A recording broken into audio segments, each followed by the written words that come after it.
So my name's Emily. I am the clinical director at the Barn Animal Hospital. We are a small animal hospital, tier 3 hospital located in Basingstoke.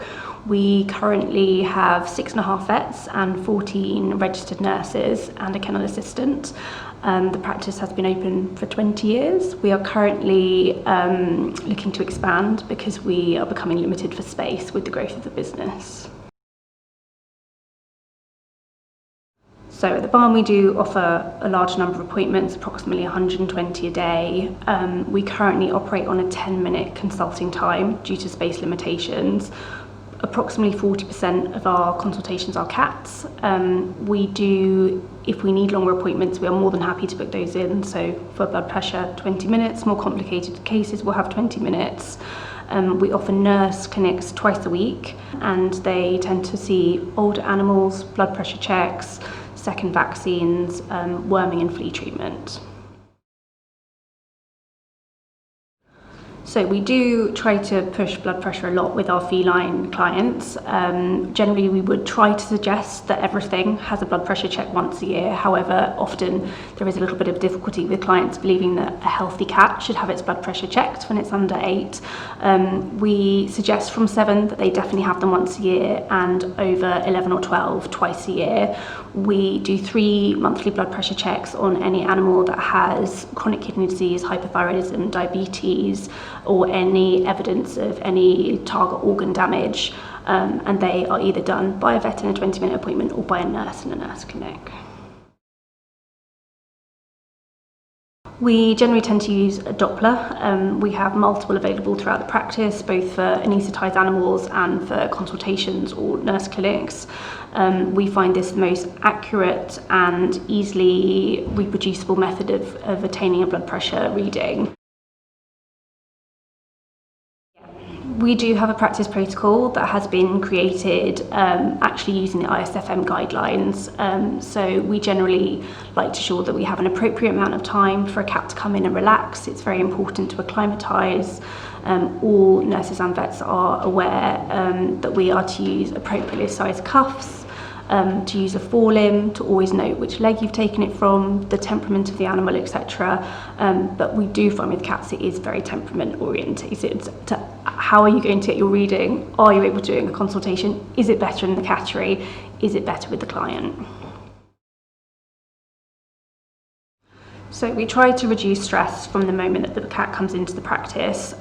We have a separate dog and a cat waiting room. We have Feliway blankets available in the waiting room and shelving for cats to have their baskets placed into, so they're not irritated by dogs. If cats are particularly stressed by coming to the vets, we will often ask the client to take them straight out to the prep room so that we can put them in the cattery to allow them to acclimatise or relax, or alternatively to wait in the car until we have the appointment time available for them. All cats are provided with the time to acclimatise, so generally we like them to come in with their own bedding. We use Feliway also within our consultation rooms with plugins, and we have Feliway spray. It depends really as to the client, as to whether the client stays in the room or not. Some clients that can be potentially over anxious or distracted with phones, etc. work, we'll often say you can have a seat and then we will look after the cat. We always ensure that we've got a very empathetic member of staff, so a real cat lover to do our cat blood pressures. We try to minimise the amount of people within the room, so normally 2 people is more than sufficient. If the cat gets stressed at any point, then we would stop. We would let them have a wander around, give them a stroke, give them a love, and then we would continue when we felt appropriate. The actual blood pressure reading itself really only takes 2 to 3 minutes. In all reality, it's the acclimatisation and taking your time with the patient that takes the longest element. Generally, both vets and nurses take blood pressure here. We try to encourage staff, training staff, so student nurses, lay people, nursing assistants to start to learn to do blood pressures in anaesthetised animals. It's much easier to do. You can have someone help you because they're still. Once they feel confident, we'll move on to a calmer cat or a dog, and then eventually we will then try them with a slightly more stressed or difficult animal to handle. So it all takes time, but everybody is encouraged to participate in checking blood pressure measurements.